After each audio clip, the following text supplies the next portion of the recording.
O homem. A criação.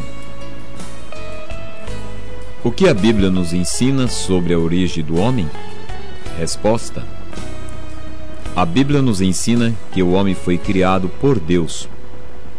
Foi trazido à existência de maneira especial e distinta de toda a criação. Foi formado do pó da terra e criado à imagem e semelhança de Deus. Leia Gênesis capítulo 1, versículo 26 a 27 e capítulo 2, versículo 7. Observe que no relato da criação do homem a palavra-chave é façamos. Nos demais atos da criação a palavra-chave é haja ou faça-se. O que entendemos quando a Bíblia diz que o homem foi criado à imagem e semelhança de Deus? Resposta: quando a Bíblia apresenta a expressão criado à imagem e semelhança de Deus, quer dizer que o homem foi dotado de características ou qualidades que eram inerentes do próprio Deus. Essas características podem ser divididas em duas partes: características espirituais e características naturais. As características espirituais, em virtude do pecado, o homem as perdeu. Mas elas podem ser gradativamente recuperadas pela regeneração efetuada por Deus no coração do homem.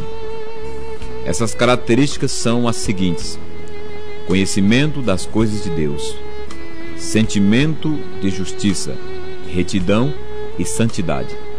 Leia Colossenses capítulo 3, versículo 10. E a carta de Efésios capítulo 4, versículo 24.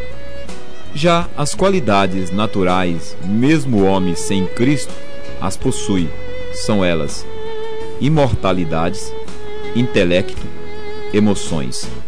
Leia Eclesiastes capítulo 12, versículo 7. Salmo capítulo 8, versículo 3 a 8. Assim, pode ser criado com estas características que podemos dizer que o homem foi feito à imagem e semelhança de Deus. Pecado. O que é pecado? Resposta: pecado é desobediência. Pecado não é pautar a vida segundo o querer de Deus. Pecado é transgredir a lei de Deus. Pecado é falta de conformidade com a vontade de Deus. Todos os homens são pecadores? Resposta: com o pecado de nossos primeiros pais, o pecado passou para toda a raça. Assim, todo homem está em pecado. Leia Romanos capítulo 3, versículo 23. Não há um homem justo na terra. Leia Romanos capítulo 3, versículo 10.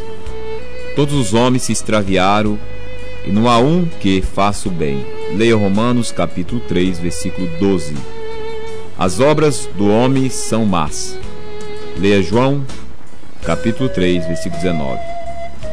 Não podemos jamais dizer que não somos pecadores. Leia a primeira Epístola de João capítulo 1, versículo 8 e versículo 10. Quais foram as consequências do pecado sobre o homem? Resposta: o pecado atingiu a raça humana em cheio. As consequências do pecado sobre o homem foram terríveis. Em virtude do pecado, o homem morreu fisicamente. Separação entre o corpo e a alma. Lê Eclesiastes 12, versículo 7. Em virtude do pecado, o homem morreu espiritualmente. Separação entre a criatura e o Criador. Leia Romanos capítulo 5, versículo 12 e capítulo 6, versículo 23. Em primeira carta aos Coríntios, capítulo 15, versículo 22. Em virtude do pecado, o homem morreu eternamente. Separação eterna entre a criatura e o Criador. Inferno. Leia Mateus capítulo 25, versículo 46. Também Apocalipse capítulo 2, versículo 11. Salvação. Pode o homem salvar a si mesmo? Resposta: a Bíblia afirma categoricamente que o homem jamais poderá conquistar a salvação pelos seus próprios caminhos ou recursos. Na sua vaidade, o homem tem tentado salvar-se, apressando virtudes, boas obras, boas atitudes, penitências, na esperança de santificar, assim, a justiça divina que condena o pecado. Leia Gálatas, capítulo 2, versículo 16. Tiago, capítulo 2, versículo 10. Quem é o único que pode salvar o homem? Resposta: Jesus Cristo é o único Redentor. Só Ele pode conduzir o homem à salvação. As Escrituras Sagradas não falem de outro meio ou de outro caminho para a salvação a não ser em Cristo. Leia João, capítulo 14, versículo 6. Livro de Atos, capítulo 4, versículo 12. E primeira carta de Timóteo, capítulo 2, versículo 5. Que é necessário para alcançar a salvação? Resposta: a salvação em Jesus Cristo é oferecida ao homem inteiramente de graça. É uma bênção que Deus nos concede, não sendo nós merecedores dela. Leia a carta de Efésios, capítulo 2, versículo 8 ao 10. O Senhor Jesus está batendo nos corações. Leia Apocalipse, capítulo 3, versículo 20. Qualquer pessoa que ouvir a sua voz e atender o chamado do Salvador alcançará esta bênção. Leia o Evangelho de João, capítulo 1, versículo 12. Também no capítulo 3, versículo 15 e 16. No livro de Romanos, capítulo 6, versículo 23. Quais as consequências de se receber Cristo como Salvador? Resposta: quando o homem abre o seu coração para o Salvador, muitas coisas boas e bonitas começam a acontecer. Ele é regenerado. Regeneração é um novo começo de vida que o próprio Deus lança no coração do homem, transformando-o de tal modo que ele, que antes tinha o prazer no pecado, deseja agora viver para Deus, só para Deus. Ele é convertido. Conversão é uma meia volta que o homem faz. Ele até então tinha as costas voltado para Deus e caminhava em direção ao pecado. Quando recebe em sua vida o poder do Espírito Santo, que o regenera, reconhece o seu pecado e a sua miséria e os abandona, voltando-se inteiramente para Deus. Ele é santificado. Justificação é a operação de Deus perdoando, por intermédio de Jesus Cristo, todos os nossos pecados e nos tornando justos diante dele. Como deve ser a vida daqueles que têm Jesus Cristo, seu Salvador? Resposta: devemos viver só para Jesus, unicamente para Ele. Ele é o Senhor da nossa vida, a razão do nosso viver. Agora o mundo e os seus prazeres estão mortos. Precisamos viver em novidade de vida, não servindo mais ao pecado como os escravos. Leia Romanos capítulo 6, versículo 4 e 6. Quem está em Cristo é nova criatura. As coisas velhas passaram e tudo se fez novo.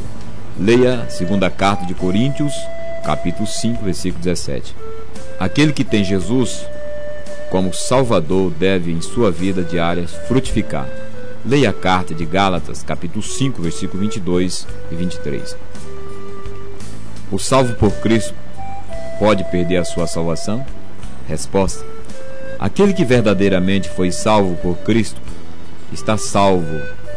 A própria palavra nos dá esta garantia.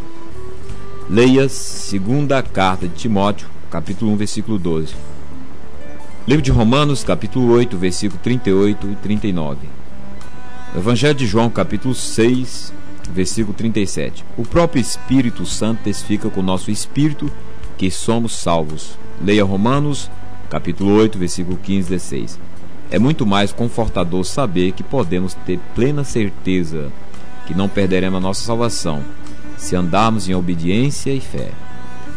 Este fato, porém, não nos deve levar a viver a vida como cristã de forma irresponsável. Pelo contrário, devemos servir ao Senhor com todas as nossas forças, de forma séria e responsável.